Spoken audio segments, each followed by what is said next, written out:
আসসালামু আলাইকুম, কেমন আছেন সবাই? প্রতিদিন একই রকমভাবে একই খাবার খেতে কিন্তু কারোই ভালো লাগে না। তো আজকে আমি ভিন্নভাবে নুডলস রান্না করলাম। আর এই নুডলসটা কিভাবে রান্না করেছি সম্পূর্ণটাই থাকছে আমার এই ভিডিওতে। আর নুডলসটা খেতে কিন্তু অনেক বেশি মজা হয়েছিল। তো চলুন শুরু করা যাক, আপনাদের সাথে ভিডিওটি আমি শেয়ার করছি। প্যানে আমি 2 কাপ পানি নিয়েছি। পরিমাণটা আপনারা ঠিক মতো দিবেন। কোন পরিমাণ আমি কিভাবে দিয়েছি সেটা লক্ষ্য রাখবেন। পানি দিয়ে চুলার জালটা আমি জ্বালিয়ে দিলাম। এখন আমি বারান্দায় চলে আসলাম। আপনারা দেখেন, মাশাআল্লাহ বলবেন অবশ্যই। এটা হচ্ছে আমার থাই পাতা যেটাকে বলে। এটা কিন্তু স্যুপের মধ্যে দিলে অনেক বেশি মজা হয়। তো এটা একদম একবার গাছের কিনে রেখে দিলে, লাগিয়ে ফেললে আপনারা যতবার রান্না করবেন ততবারই আপনারা এটা ব্যবহার করতে পারবেন। তো আমি যখন স্যুপ টুপ রান্না করি এখান থেকে নেই, আমি এখান থেকে একটা পাতা নিলাম। এরপর যদি লাগে আমি আবার নিব, নাহলে বেশি গন্ধ হয়ে গেলে আমার আবার ভালো লাগে না। এই পাতার এত সুন্দর একটা স্মেল, তো আমি এখান থেকে একটা নিয়ে যাচ্ছি। পানিটা যখন এইরকম ফুটে উঠছে আপনারা দেখতে পারবেন পানিটা একেবারে গরম হয়ে গিয়েছে, তখন আমি 2টা নুডলস দিয়ে দেবো, 2 প্যাকেট। ঠিক আছে, এভাবে মাঝখানে একটা ভেঙে দিয়ে দিচ্ছি।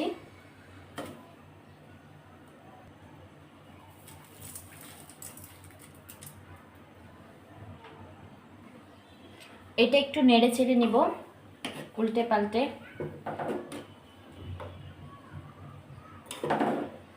এখানে একটু তেল দিয়ে নিব যেন একটা সাথে একটা লেগে না যায়। আপনারা পানির সাথেও দিতে পারতেন, আবার একটু দেরি হয়ে গেলে এখনও দিতে পারবেন। এখানে আমি সামান্য তেল দিয়ে দিচ্ছি, সয়াবিন তেল। যেহেতু স্যুপ নুডলস রান্না করছি, পরে কিন্তু আর কোনো তেল দিব না, এখনই যতটুকু দিলাম এতটুকুই। চাইলে আপনারা এটা ঢেকেও সিদ্ধ করতে পারেন, আবার এভাবেও সিদ্ধ করতে পারেন। আমি খোলা রেখেই সিদ্ধ করছি। সিদ্ধ করতে করতে আমি একটু পেঁয়াজ আর মরিচ কেটে আনছি। কাঁচা মরিচ আর কাঁচা পেঁয়াজ কুচি করে নিয়ে এসেছি, সেটা আমি এখানে দিয়ে দিব। আপনারা চাইলে প্রথমেই তেলের মধ্যে এটা ভেজে তারপরে পানি দিয়ে নুডলস দিতে পারেন, কিন্তু আমি আজকে যেভাবে রান্না করছি একটু অন্যভাবে। আপনারা এভাবে একবার রান্না করে দেখবেন অবশ্যই। তারপরে এটা নেড়ে ছেড়ে দেবেন।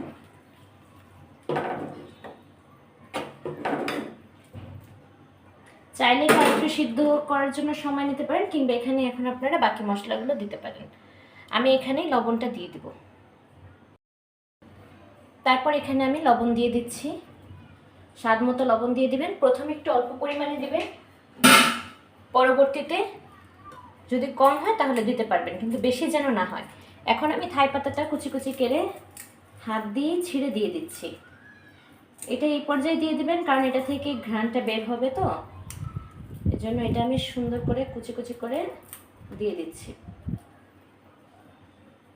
এই থাই পাতা কিন্তু হঠাৎ করে কিনতে যাবেন, দেখবেন বাজারে পাওয়া যায় না সচরাচর। তো একবার একটা গাছ কিনে রাখলে আপনারা যখন ইচ্ছা তখনই রান্না করতে পারবেন।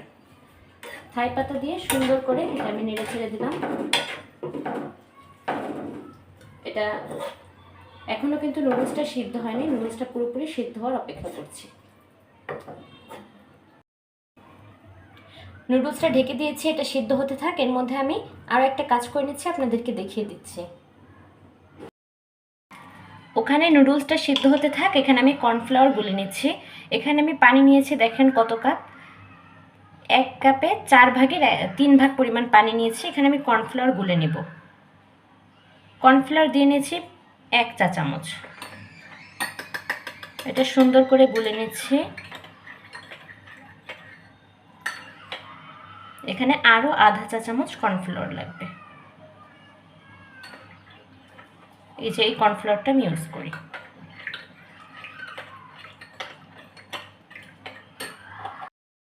যখন সিদ্ধ হচ্ছে আমি থাই পাতা দিয়ে দিয়েছি না, এখন অনেক সুন্দর একটা ঘ্রাণ বের হচ্ছে। এই মুহূর্তে আপনারা এখানে ম্যাগি মশলা দিয়ে দিবেন। আমি না ম্যাগি মশলা কিনেছিলাম, কিন্তু কিনে কই যে রেখেছি এখন খুঁজে পাচ্ছি না, এই জন্য আমি এখানে টেস্টিং সল্ট দিয়ে দিব। আর আপনারা যদি ম্যাগি মশলা দেন তাহলে টেস্টিং সল্ট দেওয়ার কোনো প্রয়োজন নেই। তো আমি এখানে সামান্য পরিমাণে টেস্টিং সল্ট দিয়ে দিচ্ছি স্বাদটা বাড়াতে। আর আপনারা ম্যাগি মশলা দিলে এখানে এই টেস্টিং সল্টটা দিবেন না। এরপর এখানে সয়া সস দিব 1 চা চামচ পরিমাণ।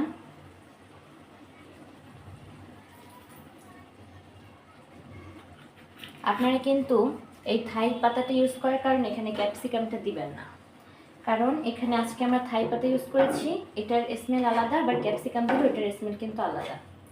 তো থাই পাতা দিয়েছি যেহেতু, তাই আমরা এখানে কিন্তু ক্যাপসিকাম দিব না। চাইলে আপনারা বিভিন্ন ধরনের ভেজিটেবল অ্যাড করতে পারেন। এখন আমরা এখানে দিয়ে দিব কর্নফ্লাওয়ার গুলে রাখা সেই পানিটা, পুরোটাই দিয়ে দিব এখানে।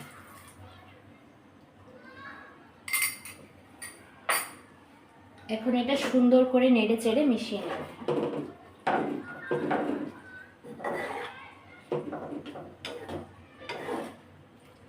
আর এই কর্নফ্লাওয়ার গুলে পানিটা দেওয়ার পরে এই মুহূর্তে আমরা এখানে দেব ডিম।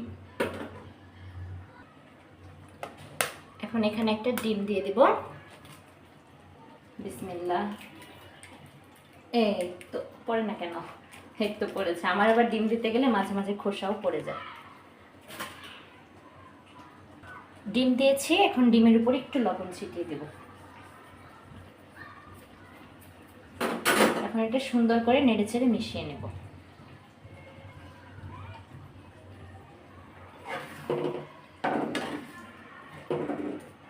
ডিমটা কিন্তু এই পর্যায়ে দিতে হবে। এখন চুলার আঁচটা আমি একদম বাড়িয়ে দিয়েছি। একটু সময় নিয়ে নিয়ে নাড়বো, কারণ ডিমটা যেন একটু দেখা যায় আর কি, এই কারণে।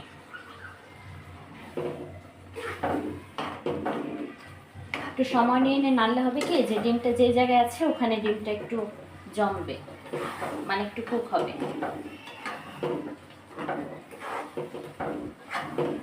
সুন্দর করে মিশিয়ে নিব।